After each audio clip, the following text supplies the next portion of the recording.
One of those boomers who elevated freak into a compliment and turned party into a verb.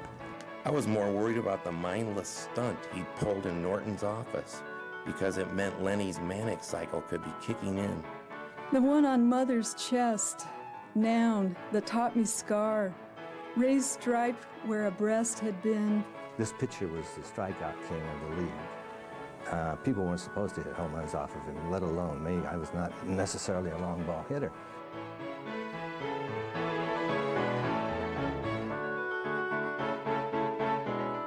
I'm relatively new to Nebraska in the sense that I've just come to Creighton University 5 years ago and have been promoted up to associate professor, so it looks like I'm here for the long haul, but have been a Midwesterner all my life, coming from Chicago and born and raised there, of a family that's sort of a diverse, rich mix with that sort of Midwestern roots on my father's side going back hundreds of years. And on my mother's side, just a couple generations off the boat from Poland. So there's a sort of a pretty typical Midwestern mutt. And in that, in my travels in academia, as most people as far as your own sense of sanity and family, if you're blessed enough to have that, will permit, you go mobile a little bit. And my mobility between the Midwest and Ireland prior to Omaha, the Omaha-Lincoln area, was in and around Illinois. And I went going from Chicago to Carbondale, Illinois, down to sort of the Little Egypt area around Cairo and Marion, or Marne, as it's properly pronounced, and up to Decatur, Illinois, right between Springfield and Champaign-Urbana, which was nice because that's where my father's family originally came from, most recently in Springfield, right near there. And I've always been sort of fascinated with that Midwestern sense of that competition for the heartland, because Illinois, of course, is the heartland, and then Southern Illinois, of course, is the heartland, and downstate, and then you're out here, well, it's the heartland, and so we have many heartlands. And so even though I'm sort of new to Nebraska, I sort of think that, I've always been living in the heartland, so to speak, sort of moving around, yeah. Pretty typical Catholic education in Chicago, and was most interested. I was very lucky in the sense that I was talented athletically, and that opened doors for me that wouldn't have been possible otherwise. And I played basketball at the University of Chicago, of all places, but really only distinguished myself there by running late to practice one day with a very good friend of mine, Tom Falloon, who graduated from Lincoln Southeast High School, another good connection here. Played on a state high school championship team, I think. And at Chicago, I knocked the briefcase out of Saul Bellows' hand while he was standing outside the Q Club as I was running late to practice. But I used my athletic ability to get the best scholarships I could. And while I was at Chicago, I became sort of unhappy, realizing that I wanted to go further. I wanted to teach, I wanted to do some more, I wanted to do some writing, and it just wasn't a good environment for that. And so I just sort of began to strike out.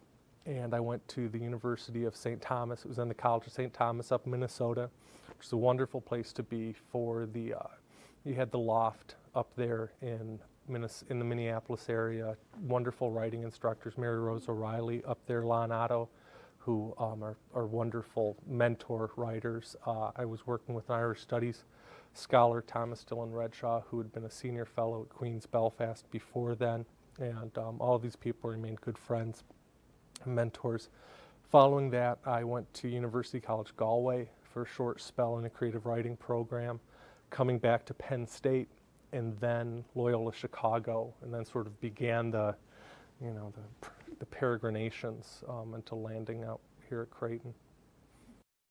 There's much more profound than I would have thought if I would have been asked that question or considered those things as I was growing up. When I first started writing, looking around, the thing about writing is there's a sort of romance with James Joyce, looking at, what will I use as a writer? And you'll take the three things that he grasps on, silence, exile, and cunning. So what I will do is, grab tall buildings, mountains, oceans, anything that is not flat. And not that, and one of the things that I think distinguishes immediately someone who is either tied to Nebraska or to the Midwest is that you begin dissociating flatness in the plains from where you live, because I think one of the things that happens is you develop a very keen eye. You have to see derivations of shade, of meaning in places where other people consider it flyover territory, or you drive through as quickly as possible. And I find myself, when I'm in Ireland, much more in tune with the wildflowers of the Burren area, or noticing those quiet but very powerful gradations of meaning. And I think that that's one of the things that is important, and also that continues to speak through the writing.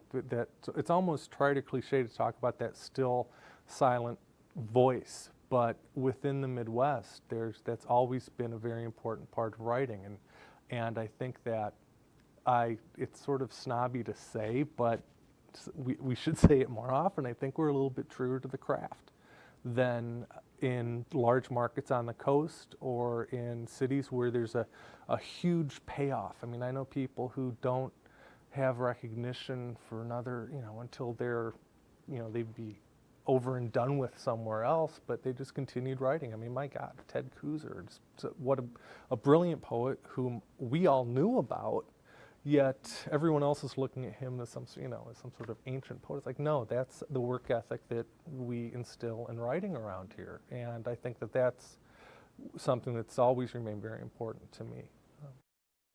I was in high school, and I had sort of one of those Wordsworthian experiences, being overtaken by, I don't even quite remember, it was nature or something vague and probably very bad poetically.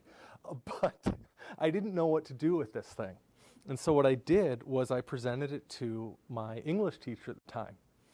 Unfortunately, my English teacher at the time thought it was, I think, a love poem written to her or something. So it was at that point that I had, a couple of options. Of course, I never handed another thing to that teacher. And I don't think I ever spoke in that class again. I just sort of slunk in and slunk out thinking that I was some sort of miscreant. But I thought, I really did that badly. I need to pay closer attention to the craft here.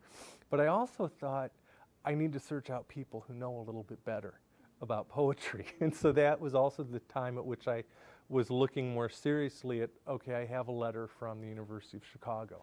I think they might know what's going on. And when I was there, I was accepted into the writing classes. You had to submit portfolios to get into those and things. So it was at that point, and it was always just, it was sort of second nature in a sense. I was always very interested in college. One of my interests was art history. I was an art history major at one point and then went to minor, and I was sort of bothered. On the one hand, I enjoyed the dialogue I had with people looking at my works, but then I remember a moment with a family member being concerned because my work was awfully dark. Well, I was working with charcoals. I didn't have many options at the time, but I thought, this is a little bit too representational. And I didn't want to be vague or arcane. I still wanted to be able to communicate, but that looking over the shoulder was so disturbing that I sort of moved away from those sketchbooks, which I still have, which is kind of funny, but went over to the sort of the literary or the word end of it, which I think is still very akin to it. The inspiration, I'm sort of a horrible person for any sort of regimentation. I know that some of my colleagues talk about, I must write from this time to this time each day and produce X amount of lines. Others who just sort of, wing it in a wonderful sort of, beat poetic. I sort of sit between those two. The times of inspiration I find is poetry I sort of look at as a thing that reminds me that I'm human. I sort of go back, and there have been stretches of time when graduate work, I think, sort of stepping into it when there wasn't that much poetry happening. And those were times of concern. There's always there are vast amounts of poetry produced that is no good. But the thing is to just keep slogging through it and thinking, well, this is at least letting me know that the conversation I'm having with myself is worthwhile. So it's sort of ongoing. It's more of a journaling. And the inspiration, I'm in a very trite sense, I mean, seasonal. I mean, I still see in very much we are creatures of the world. We are affected by seasons, moons, all sorts of very physical aspects. I mean, to buy into the whole Cartesian split between mind and body is foolishness. I mean, and so when it gets nice, I mean, walking here today on St. Patrick's Day, and it's a little bit warm, and their body temperatures are more than a little bit raised for other reasons, but you see people literally become happier when the weather increases and birds are singing as well, and it's not silliness to think, let's take a stab at doing some writing. Don't assume it's going to be good because of that, though. That's one of the things that I have to sort of keep an eye on, though. That's sort of a tossing it out. The themes and topics I see coming forward more from my mentors and from the very important friends around me that I work with. I think of people like, that I really wouldn't be as disciplined or accomplishing what I was if it wasn't for writers like, my first really serious writing instructors, Professor Gerald Daw, who's director of the writing program at the Oscar Wilde Center at Trinity College, Dublin, who was very, I don't want to say strict, but because the connotations about that, but he's so much attuned to the craft of writing and looking at what you're writing right now and how to just sort of drive that vein without getting distracted. And then people such as the former editor of Poetry Ireland, Theo Dorgan, who works closely, very generously, and Paula Meehan, who's a wonderful poet and gives of her time so generously. I sort of send piles of poems, and I sort of wonder, why do you even bother? But they will help me see, well, you have this sequence happening here, and look at how you're working on these similar things, and I'll see that as well, and it's sort of, and you'll see similar poems that sometimes become one poem. Sometimes similar things happening that then suddenly the one's so much better than the other that the other one you just destroy. You just don't even, and if it's any good, you'll remember a line or something to come back from it, but some things just don't deserve to be done twice. And so themes, and there are certain things I see developing, but I do it more deductively, I think, than inductively, if I even have that right. I never know. Yeah. It's changed somewhat because I think I've been pushing very hard to be more natural in an uncontrived way. I've always sort of teased saying that I feel like I was raised by wolves, that I just wrote a lot and submitted a lot, and therefore got rejected a lot, and continue to sort of go through there. And as the rejection slips come quickly, and they're very short, they don't have a lot of advice. So you just sort of think, well, and you work forward from there. But the working, when you start to see what is working and what isn't, the sort of well, it really isn't a lack of training, but what I pride, this idea of being raised by wolves, not going through the sort of gymnastic exercises of running through certain forms. And there are forms I'm attracted to. I work quite a bit. I remember coming across John Berryman's Dream Songs as early as being an undergraduate. When I was in Minnesota working in the Wilson Library, I had access to some of his papers. And it was like entering, it's, sort of the Shakespearean, what brave new world is this? You see this one language being used as you'd never seen it used before. And like Robert Lowell's Dolphin sequence, where the sonnet is an entirely different beast altogether. And upon those influences, I work pretty frequently in syllabics. And I think that's a part of the language of the Midwest. I remember the whole idea of prosody is so foreign to me as a Midwesterner because we don't speak that way.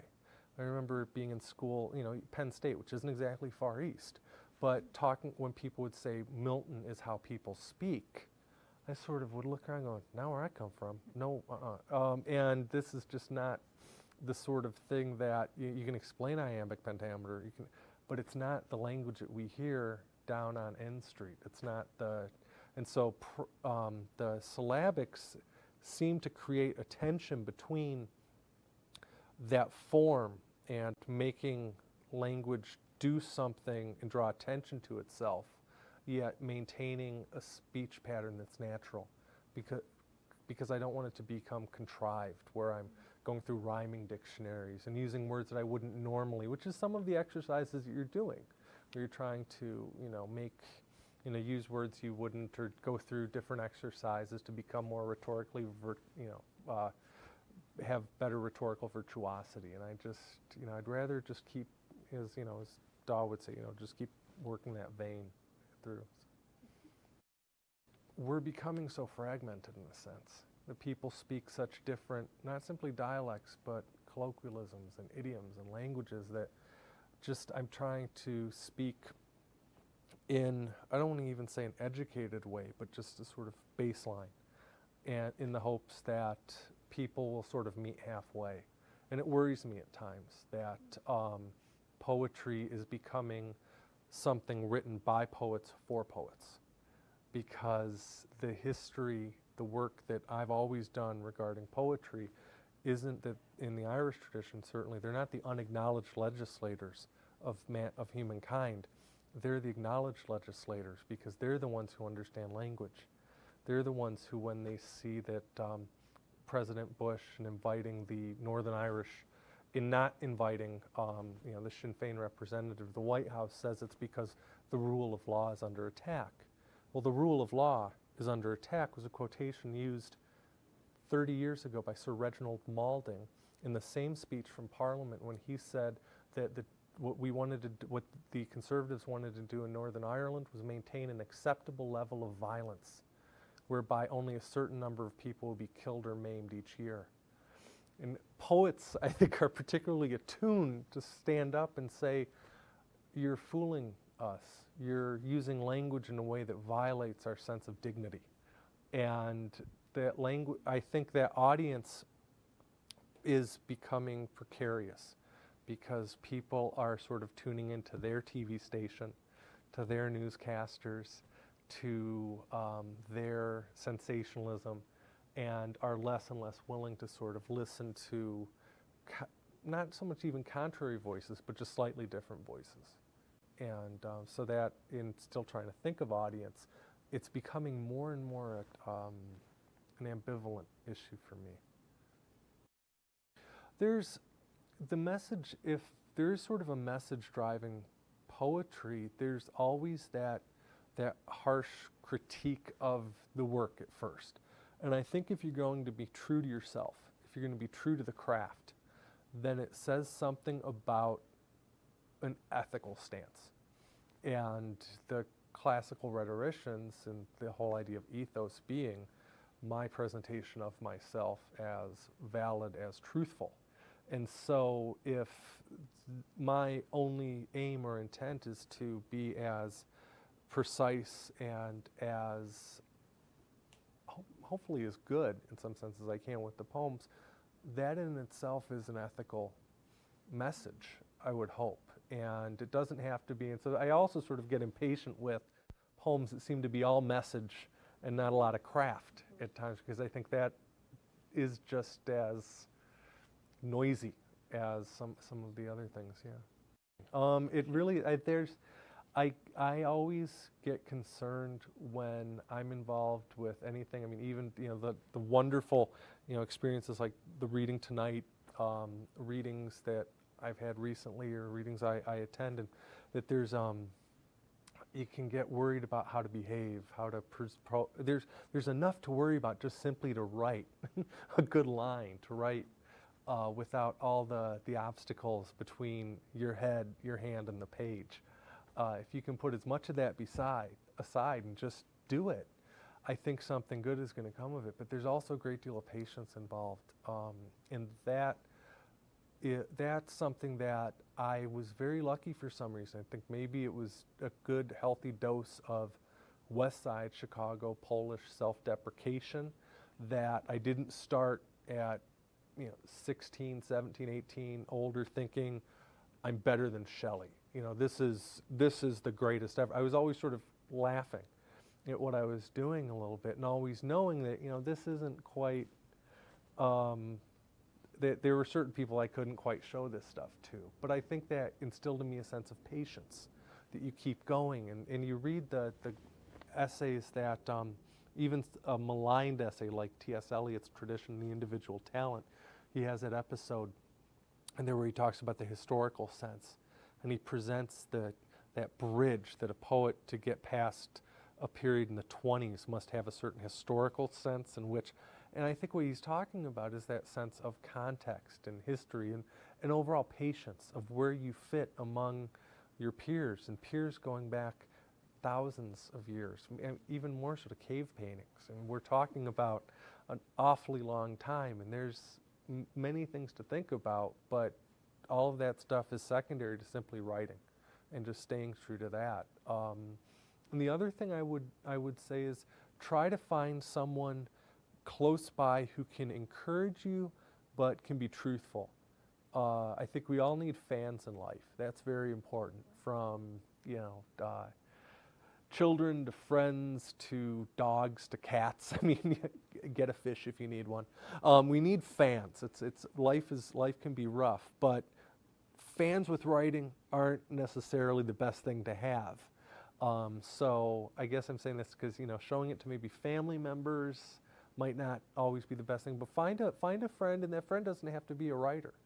I don't think always. It just has to be a friend or somebody whose vision, whose ethics, in a sense, of their own critique of what they do, whether it's carpentry, whether it's mechanics, whether it's teaching, whatever they do well. Then they'll sort of set up a standard and help you set your thing up. So I would sort of, look for sort of that fellow traveler in that sense. Keep writing. That's the one thing. I mean, I'm delighted that I still see those new things. I mean, that's one of the things that, poetry makes language it makes language do things that it's not comfortable doing sometimes. It also makes us do things that we're not necessarily comfortable doing. It's sort of, Dylan, he who ain't busy being born is busy dying. That's a poet's statement. The second that you sort of cut off and stop thinking, wow, that's so remarkable, I need to write about it, you're no longer a poet. And life is much too short and much too precious for that to stop. So that's a pretty simple goal, but a pretty important one. Specific collections I'm working on, and that's always a wonderful learning project, because I sort of you wear the hat that keeps me eating, and I wear the hat that keeps me human, I like to think. So, churn out the critical books and critical articles, and you do the day job. And then I also have the collection that you'll work from, the full collection right now, to a series of chapbooks that I'm working out of that. And in the process, what I find is what would be sort of, if you're doing that wearing the day job hat, it would be drudgery. It would be sort of, you'd be going backwards and revising. But when I'm doing work like that, it's producing more work or new work. And that's something that I think is nice, because as I'm sending these things off again for their second galleys, I have new submissions, new chapbooks, new sequences being produced. So those goals and I just sort of keep those in front of me. So. Tonight the reading is going to be, I'm working from both sort of some of the thematic and also some of the local. I like to sort of see who's involved, who's around. I get sort of impatient with poets who do the poser thing. Oh, what should we read next? Flipping through. I mean, it's a good act, but it's one that at the same time, I think, there's not that much time in the evening after work. But so I have, I'd like to sort of look into some of the more thematic ones where sort of you get that sense of wonder in the everyday.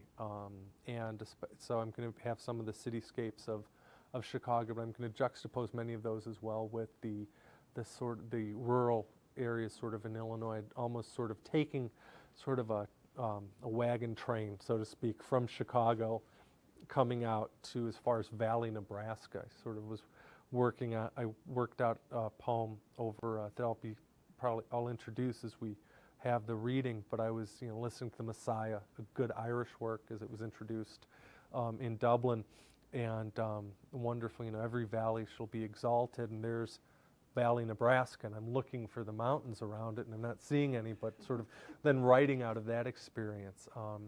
And there's references that come through in the work of that sort of traveling between those places, but also the traveling that I have between Omaha and Dublin. In a very funny way, I always think it's important to stay close and stay influenced by those poets closest to you. So when I was at Southern Illinois, there's a wonderful poet there, Rodney Jones, whose work I was sort of ferreting through and never collaborated with him other than playing softball on Saturday mornings. And Susan Eisenberg at Creighton University, and her work is deeply influenced by T.S. Eliot's wife, Vivian Leigh Hunt, and I sort of, on the other side, God help me, reading a little bit of Tom's, St. Louis Tom himself.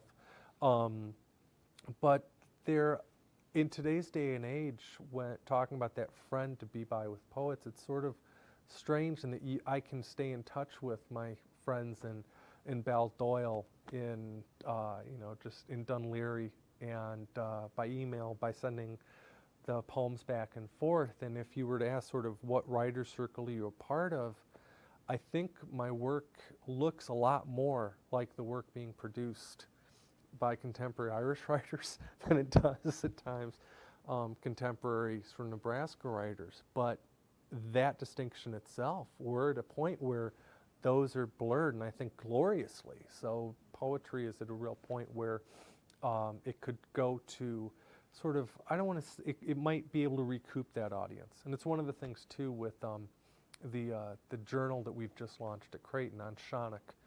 It's an international journal. It's edited between Dublin and Omaha, and we have a feature called Letters to the New Island, which is something that W.B. Yeats wrote from Dublin, but he would write these letters to the New Island, which he would refer back and forth across the Atlantic, and so we're trying to sort of reinfuse that dialogue. So hopefully we'll hear some of that. Good evening. My name is Meredith McGowan. I'm the curator for the Heritage Room. I'd like to welcome you to the Heritage Room and to the John H. Ames reading series. The Jane Pope Geske Heritage Room is a special collection dedicated to promoting and preserving works by and about Nebraska authors. Currently, we maintain a collection of over 12,000 volumes written by more than 3,000 Nebraska authors. You're more than welcome to visit our collection during our regular public service hours, either to explore the room or to enjoy works by your favorite Nebraska author. Or you could do both while you're here. We're open Tuesday through Friday from 12 noon to 3 p.m. and on Sunday from 2 to 5. We'd like to thank the Nebraska Literary Heritage Association because we are only able to bring you special programs like this, one through an endowment established through their volunteer efforts. Tonight our reader is David Gardiner, who lives in Omaha and is the Director of Irish Studies at Creighton University. He's also taught at Millikan University, Southern Illinois University at Carbondale, and Pennsylvania State University. He's the author of The Monso Poets, 1905 to 1923, The Other Irish Renaissance, and Befitting Emblems of Adversity, as well as other articles. A collection of poetry, downstate, is in the works. His poetry has appeared in Natural Bridge and elsewhere. And a time that must have been quite exciting, Dr. Gardiner is the first American author to do a reading at the Irish Writers' Center on Parnell Square in Dublin. We're happy to have David Gardiner here with us. Please help me welcome him this evening.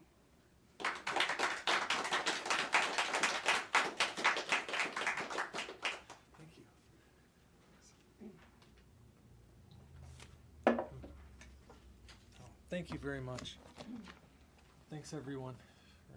And thanks especially to the Nebraska Literary Heritage Association for this wonderful opportunity and the wonderful accommodations and works preserved here, and the living tradition really that is being kept at the Heritage Room. May it grow and prosper.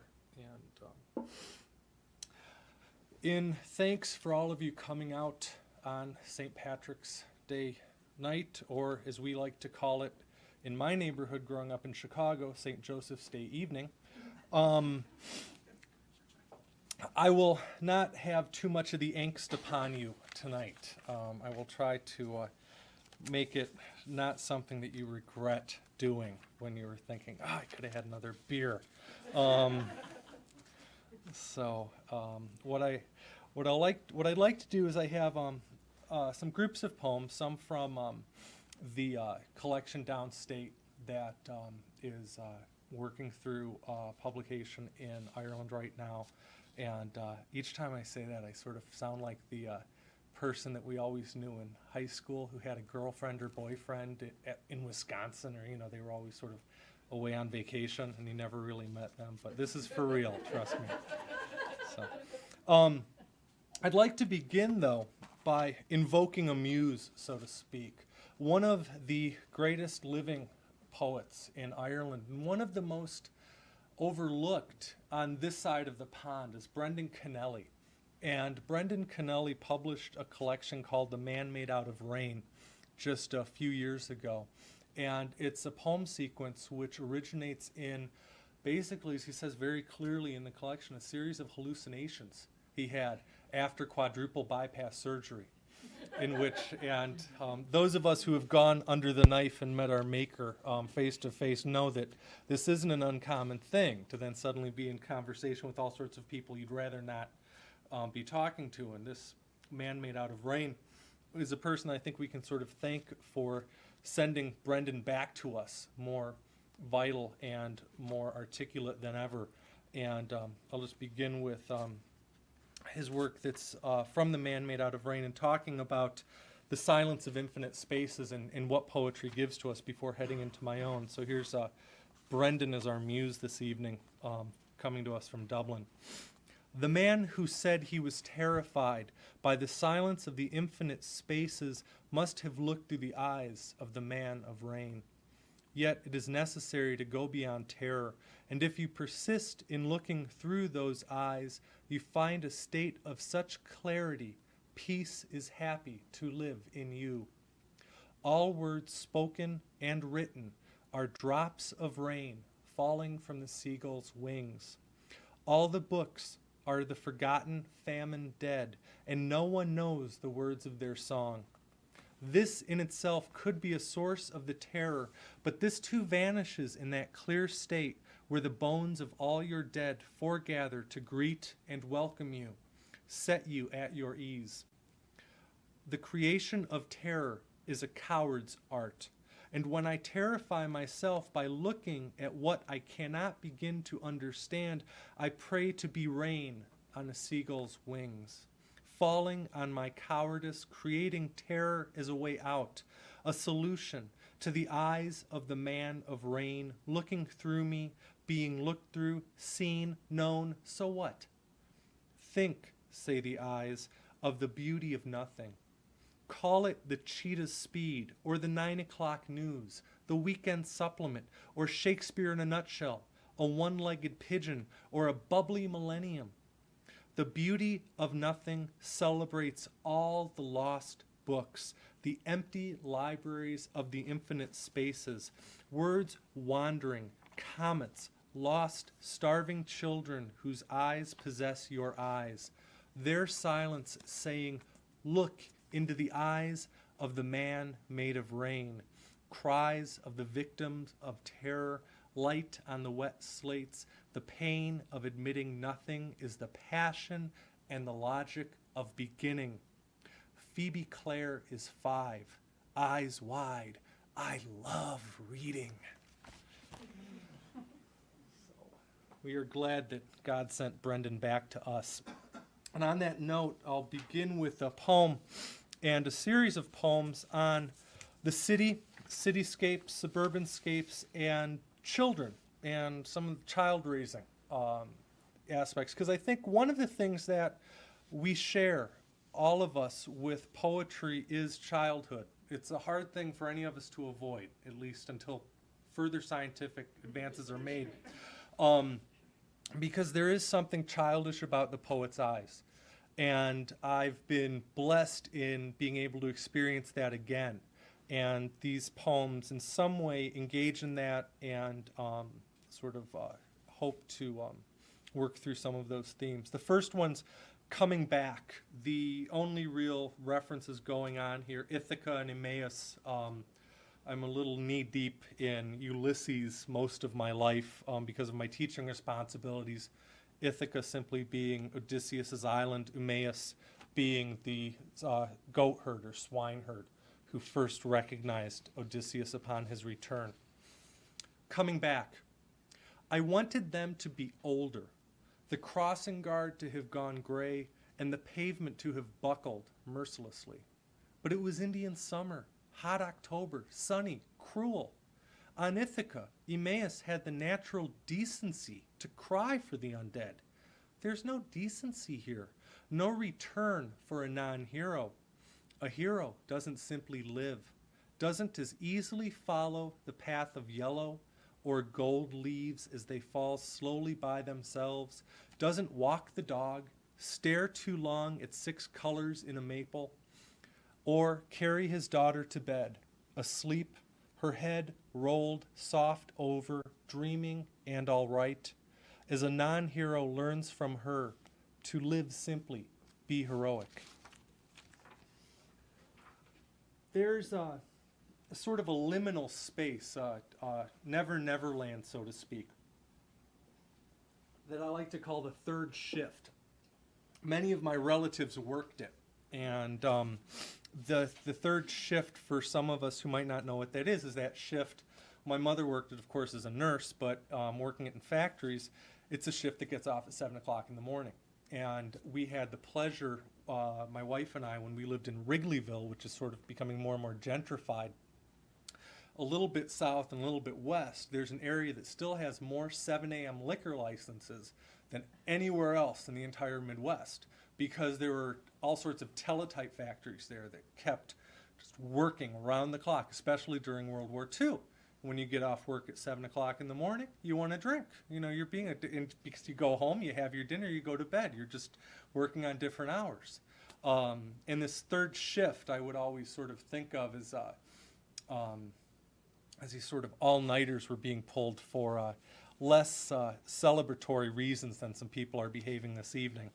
And this poem is entitled Third Shift, and it begins with a quote from, pretentiously enough, Hamlet, in which it's where Hamlet just sort of loses it and is running around, and at one point before storming out says, "For some must watch while some must sleep, thus runs the world away." Third shift. Above the refrigerator's hum and neighbors' footsteps on my head, I can hear my daughter stretch, my dogs fidget, and my wife sleep. Friday night traffic hasn't stopped. The screens are still propped in the windows and open our front room to bar close. Hostess truck deliveries and 3 a.m. grocery carts taking cans up an uneven sidewalk. The neighbor always passes out eventually, the light of his TV going blue on the brick wall. Shopping carts in the same alley will disappear in gray light, and at some point the humming light above the sink will give way slowly to the more normal sounds. The same cars not starting, newspaper machines slamming shut, and both of you shuffling across cold wood floors, knowing nothing much has happened again.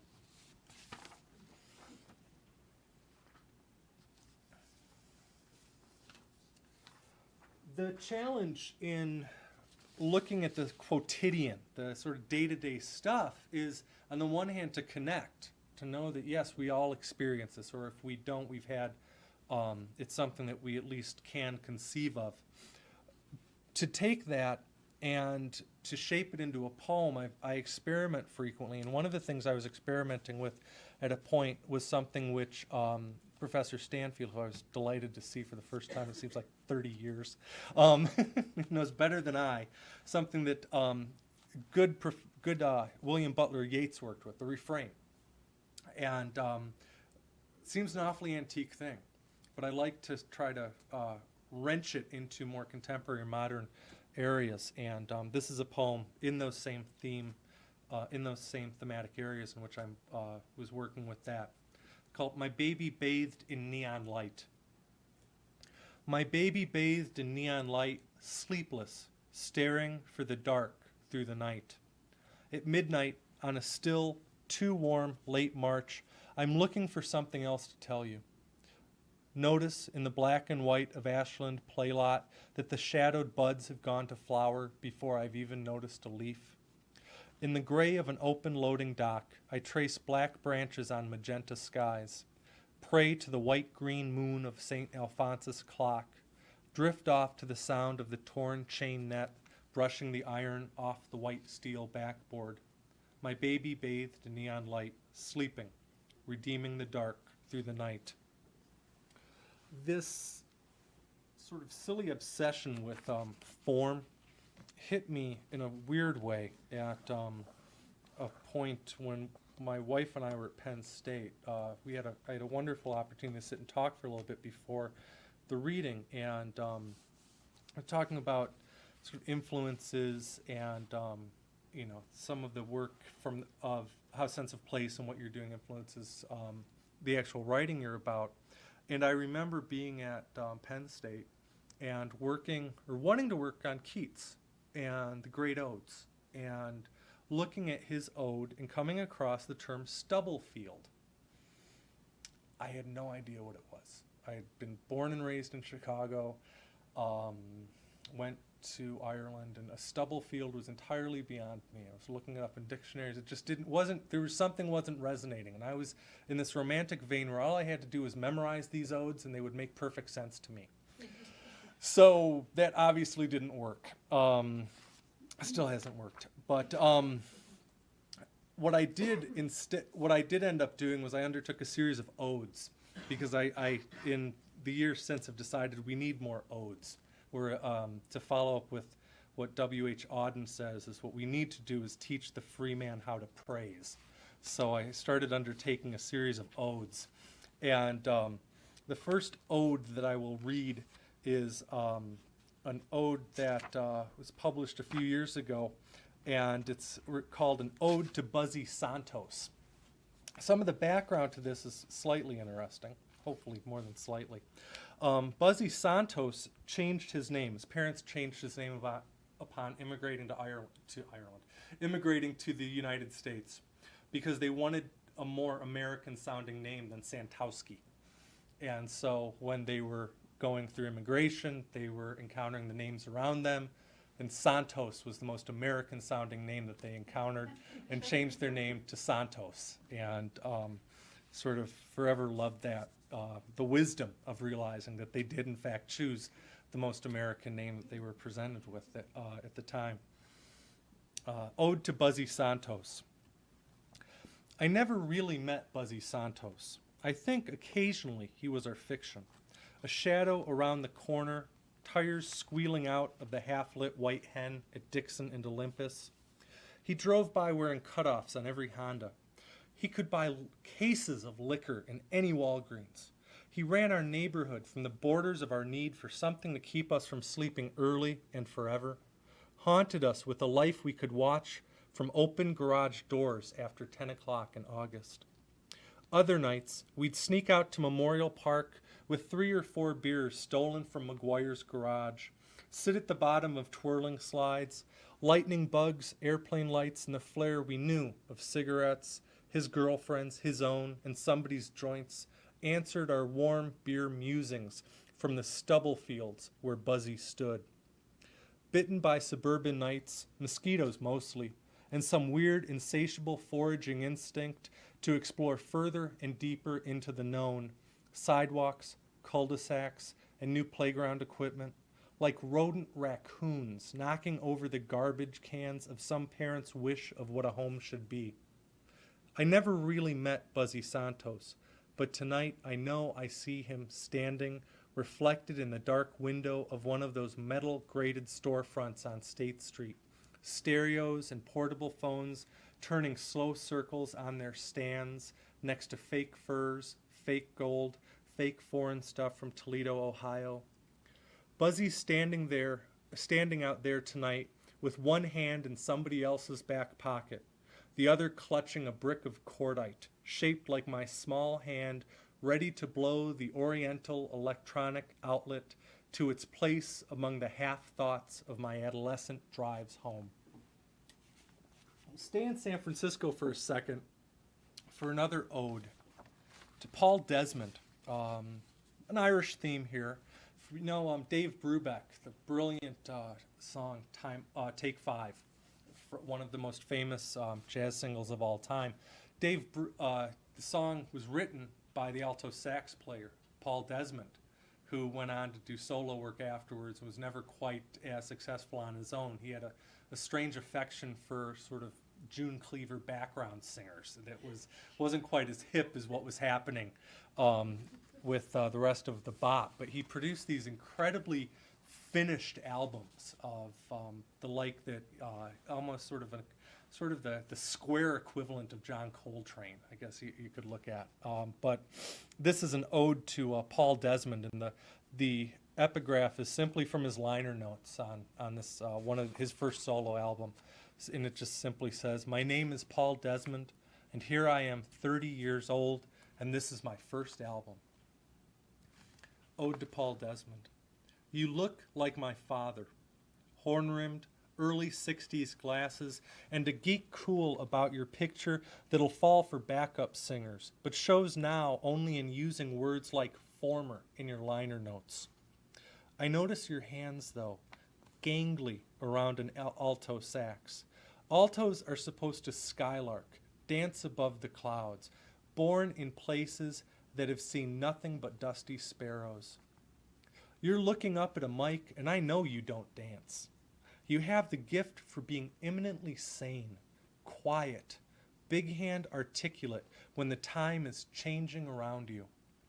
Your liner notes seem as important to you as San Francisco State University workshops, where your Black Panther classmates came armed to class.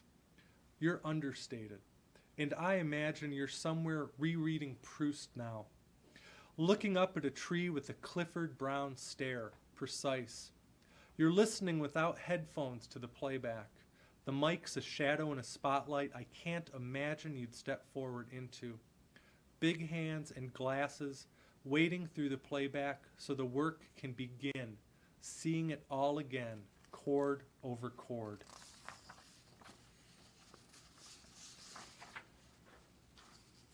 The affection I have for music is just simply an ignorant love. I have a tin ear. I can't play anything. I quit playing guitar when everyone else bought electric guitars and we couldn't afford it. Moan now. But it's something that I think comes up probably because of my affection for Joyce, for Proust, for poems and poetry that sometimes I can't understand, but I just love the sound of, and the way that literature is always approximating or working towards the pure state that music achieves. In this poem, I remember first publishing it at when I was teaching at Millikan, and the students, it's a very strong performing arts school, 60% performing arts majors, and it's sort of like teaching in Nirvana, in a sense. You're teaching a class on Beckett, and students come to you saying, could we put on a one-act theater festival instead? And you just sort of sit back and, sure.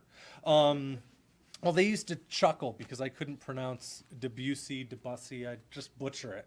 And finally I would start stomping, saying, at least I listened to him. So this poem is entitled Bus Breaks and Debussy or Debussy, however those of us sad enough to come from Chicago pronounce it. Bus Breaks and Debussy. And the only real reference is Rikers. We know Rikers Island, that lovely island that you fly over and above when you're coming into LaGuardia. It's one of the great ironies of all, on this continent at least. Sloan Kettering Hospital being not up 2nd Avenue in Manhattan. Bus Breaks in Debussy. Our loves wing out, heavy planes over Rikers. Saturday morning traffic a low tide. Silver cranes stretch the sky past Harlem. Air brakes and buses wash under Sloan Kettering. Gears downshifting up second. Our loves wing out. Heavy planes over Rikers.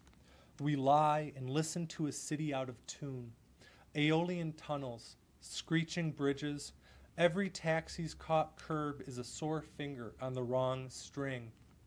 Our loves wing out, heavy planes over Rikers. I watch my wishes on the backs of planes above these noises. The remote speakers warm and a little bigger than your hand, quiet, balanced too often on this bed rail. Our loves wing out, heavy planes over Rikers. The cities, when I thematically sort of working from children and sort of the cities, I want to sort of go into weirdness now. That would be sort of fun to do in a way to sort of get to the family sequence that'll sort of come home, so to speak. And the music also continuing, though I hadn't planned this so much as I was organizing it. The poem that I'm going to read next is called Imaginary Mazurkas. Being a good West Side Polak, half Polish, the other half that can legitimately celebrate St. Patrick's Day is descended from Daniel Boone. So that's not, I mean, that is, in fairness, it is the majority of the Irish Americans, but it's on the wrong side. It's, you know, the 50-some% Protestant Irish Americans, although being a good papist myself, I've fallen away from them. But the Polak in me, the Polish side, was fascinated when I first came to hearing mazurkas. The first time I heard a mazurka was in the intramural gym at the University of Chicago. I was practicing. I played basketball at the University of Chicago, and the intramural gym was just next to the Henry Crown Fieldhouse. And in the intramural gym, they had 2 pianos up in the balcony. And we had keys that team members would have keys to go in, and so you could play in there 24 hours a day if you wished to. And it was very late, and I was shooting free throws, and I heard someone playing music on the piano that I hadn't quite heard its like before. And I, being uneducated in a sense, but bold, went up and says, "What are you playing?" You know, this, you know, all sweaty with the basketball, and the person sort of looks up at this Creighton and says, "It's a mazurka." But I think it was something like Chopin, you know, and goes, "Yeah, but what?" You know, "It's a mazurka." I'm like, "Oh," you know, and so I filed this away, and you know, over the course of weeks, oh, Polish folk dance, you know, and then all of a sudden I realized how far away from this composer's experience these folk dances would have been, and it gestated for a very long time, that these mazurkas, all this sort of folk stuff, and how very imaginary it would have been. It was as they were working on it, and just sort of playing with that idea in this poem, with an imaginary interior scape that happens about the middle of the poem. The only references that we might need to have clarified: Gorgeous George, I'm hoping good people of Nebraska know who he is. How many people know who Gorgeous George is? Good, I'm among friends. Okay. Before publishing this, I did cut out some actual midget wrestlers who were named. I didn't know that that would get through the, you know, it's a little bit politically incorrect, but Gorgeous George, at least, even Bob Dylan referred to him in Chronicles, so that was okay. That's when he knew he made it. So that was strange. Showed that he's a good Midwesterner, too. Antimacassars, that stuff that keeps your hair stuff off of, this was sort of pre-Polish plastic. You know, before we put plastic on everything, we had antimacassars, which was the uninitiated would call doilies, which is, yeah. But antimacassars, I mean, on my Irish, this is what we good lace curtain people would have, these antimacassars. And Jaju. Jaju means grandpa or grandfather in Polish. So, imaginary mazurka. At night, I look for the big kettled kitchens, turn full from the parkway, stare through windows, and try to lift a view from the gone beat cop. Through a broken blind, I see the women running the home, catch glimpses of their mute dresses passing open bedrooms, casting shadows across the front hallway. Jajus sit in red-orange lumpy chairs, unread newspapers folded, antimacassars crumpled everywhere. These shadows box tonight with the radiator hiss of wind through dead elms and the sound of truck brakes on the tollway overhead.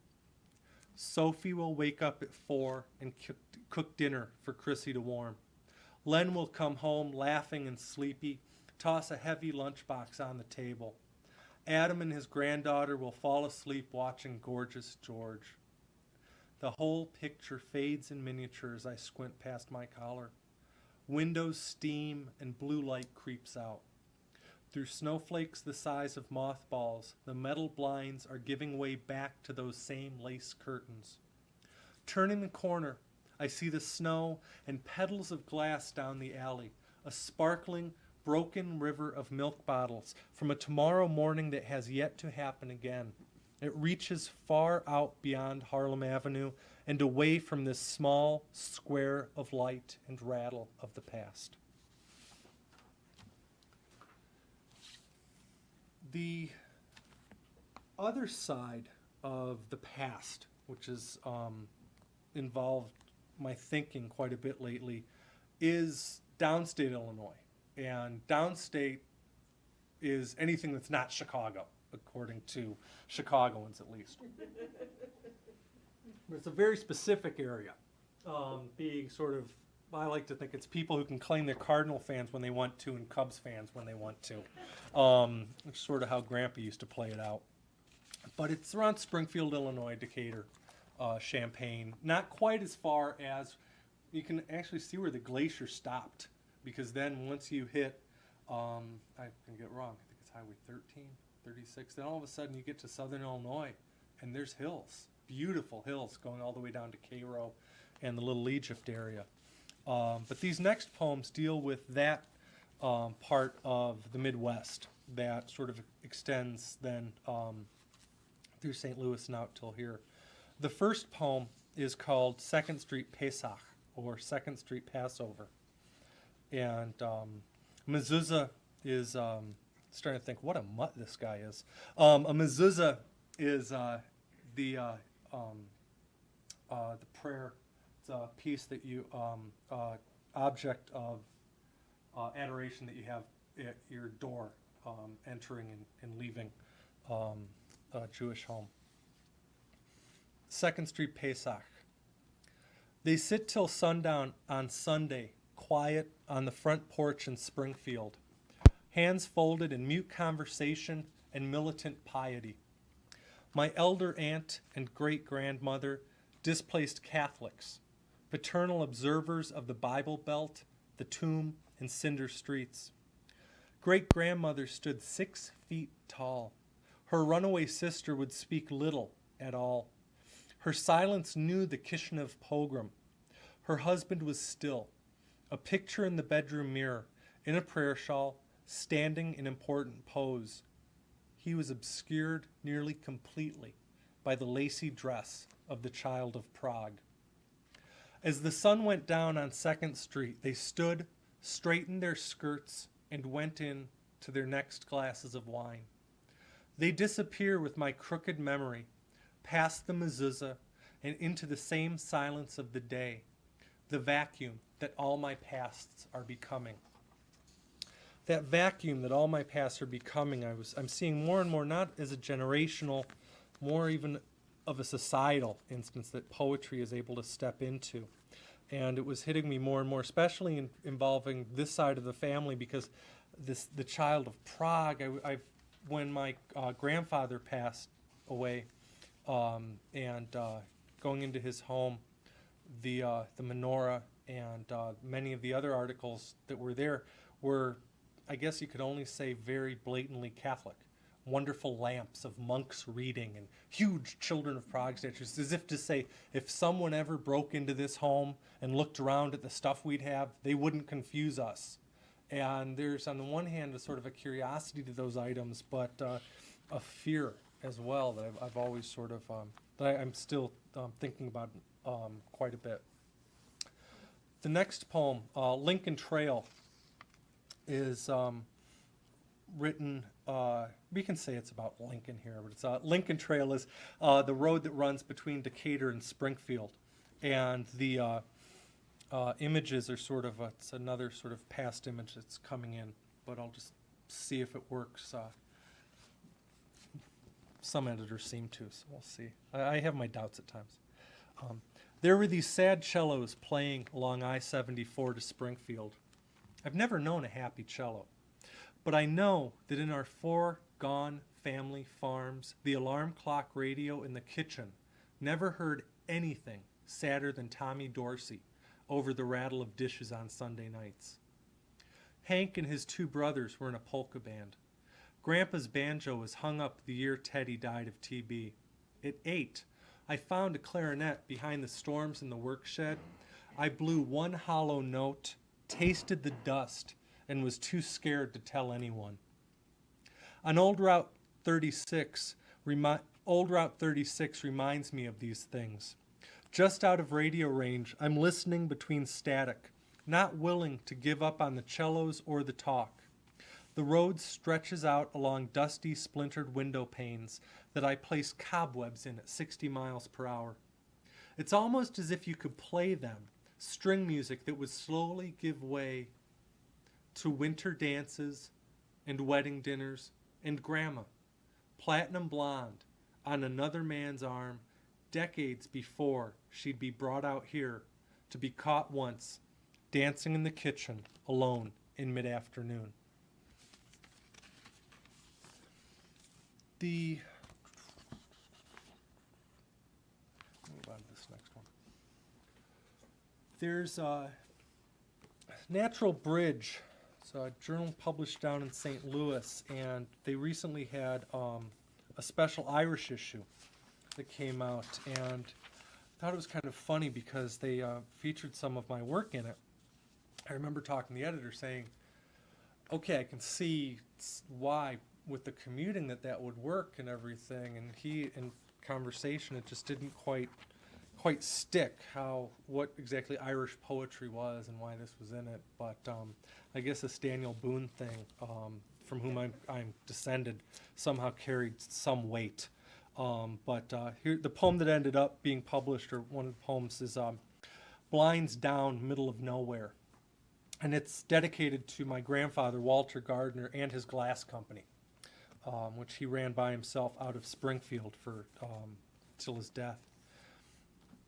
And the strangeness here, there's a reference to marijuana, which probably doesn't need much explanation, but there is a reference to Missouri guerrillas. The gnarled family tree is indeed that twisted, and the Missouri guerrillas being a group of miscreants who ran up and down from Cape Girardeau, doing what they thought important political work, I guess. I don't know. One group's freedom fighters is another group's terrorist.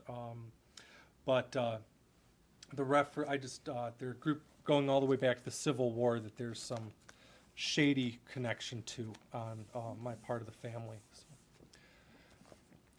Blinds down, middle of nowhere. Castaneda's hawks perch on every third power line, staring at Dodge Rams and clear lands. 3 afternoons this week I had different looks at deer off Chautauqua at Reservoir Road. A thick field of them, looking like ostrich next to each other, heads down, up, grazing in stubble. On the shotgun weekend, 2 came to my gravel drive. I looked to the woods behind them, saw myself in hunter's sights, caught between the open lands and my front door, stuck in the backward shadow of my reflected headlights.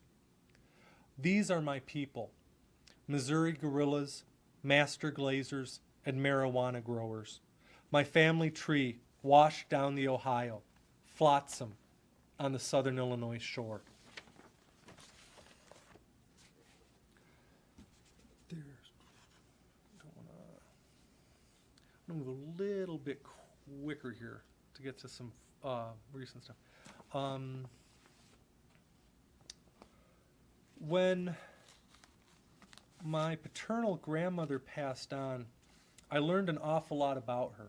And I regret greatly, as we often do, that that's when you learn an awful lot about people.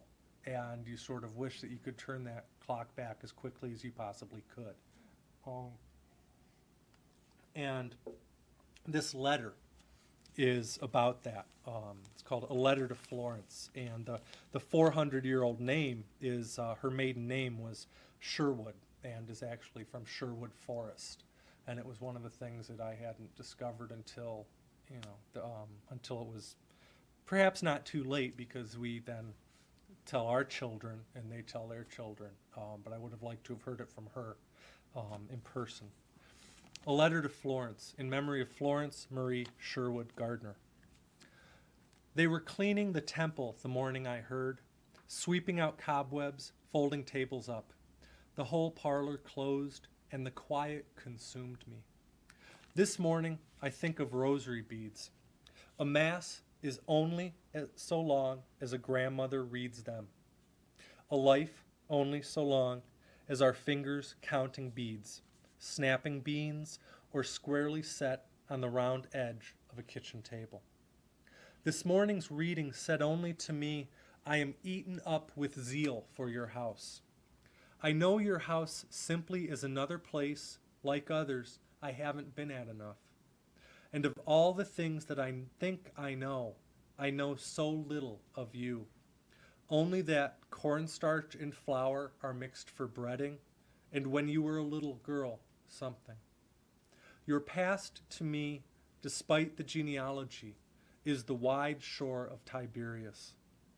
Looking east over quiet soybean fields, back through 300-year-old English names, back through silence like empty interstates, to the smiling creases around your eyes, I know only the zeal for your house consumes me. Just a couple more here, and a couple more recent ones. Let me see if oh, there they are, over here. I was really sort of delighted with something that, it was Keenan from the Omaha World Herald. I had a message the other day letting me know that one of my poems was going to be in the newspaper. And that's exactly where I think poetry should be. I think it should be in newspapers. I think it's one of the reasons why I like Ireland as much as I do. Because the Irish Free Press had their poetry page, or the Irish Press had their poetry page. The Irish Times still has their poetry page. That's simply where poems reside. And this poem was published, I think it was last week or on Monday in the Omaha World Herald, and I was kind of happy to see that. Plainstorm, Omaha. Around here, a truck's rumble past is as natural as wind that rocks the porch swing in your absence. God doesn't give his thunder to us all. We tell ourselves we're lucky with our daylilies and dogwoods. We're the stuff that survives, has roots and mind enough not to stick our heads above neighboring flowers.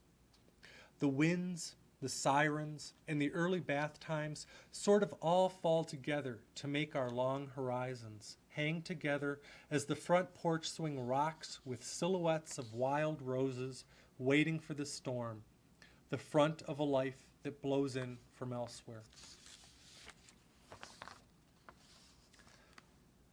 Right around Christmas time, when we were sort of without snow, and all we had was the distinction that there was nothing growing, and you just, I mean, it could be a cold March as you look around, except that there just aren't the buds on the trees. I can only get through that time of the year by playing Handel's Messiah incessantly. So I was doing that and procrastinating on something and driving, as I sort of have this great affection for driving across expanses, and drove myself out to Valley, Nebraska. Pulling into Valley, Nebraska, listening to Handel's Every Valley Shall Be Exalted, and it just didn't click. But I was going to make something out of it, because it was, God had handed that to me for a reason. It wasn't, because I wasn't playing with the tape deck, I wasn't making sure that queued up, I wasn't being corny. It happened for a reason, so I had to fulfill that calling. And Valley, Nebraska, this poem resulted. Valley, Nebraska. There's not even a hill near Valley, Nebraska. Crossing the Elkhorn River, you come around a bend and pass between the old high school and new playground equipment next to the 3M factory. There's a house at the end of Church Street with whitewashed cement back steps out onto a side lot where laundry hangs. The swings at the playground praise in the winds, and the coffee in the come and go ripples with the passing trains at 1:45 and 6 past on every hour of the day. The open November sky of Valley shines onto an Indian summer today as Frankie works in the library away from her drying clothes. That old peach dress on her line is the only splash of color in the town, aside from the flag flying between Grandma's Pizza and the police station. When the Broadway Limited ran through Valley, it would blow a long whistle against a supper-time sky. If the tables were cleared on Church Street, there'd be a little girl watching faces, men in tan hats, and women whose lipstick you could see even in motion. Go through her town, watching faces go through her town without a station to even tell them it was Valley, Nebraska. On my way back out of Valley today, driving east back to Omaha, I pledge allegiance to Frankie's peach dress, the line on which it hangs, and the gentle breezes that move porch swings and all these playground things. The last poem, so we can collectively exhale, is Wildflowers. And the one illusion in here that I probably shouldn't have to explain with the wet summer that we had, if we've got any gardeners in here with a small G, is daconil. That deals with black spot and rust on roses and everything else.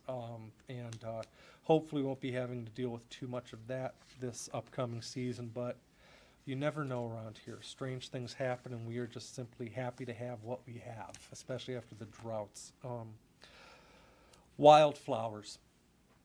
Long, late April in Nebraska, and I've spent the day looking elsewhere, pulling azaleas away from the house, giving them another last chance for one season on their own behind the garage. I appreciate all the dangers of lye, high pH in the soil, minerals wicking off 100-year-old foundation stones. What gives me peace takes their blossoms, burns their roots, and leaves their branches brittle. It's a sort of osteoporosis of nature. That which shelters us stunts the wildest flowers we have. Even the roses will answer my daconil love with black spot and rust if I provide it on my own time. Late in the afternoon, raining down between sleepy wasps and wisteria fluff in that July hour of the afternoon when Marlene and the girls are gone. Nature demands her schedule. Water early and feed in the stillness. The wildest blooms we have are stunted by anything which comes to them upon any but their own terms. This may be why, on the porch, working out these poems, I both love and wince at the tumble of return, after-school snacks and homework, the comforting din of love flowering on its own schedule. Thank you.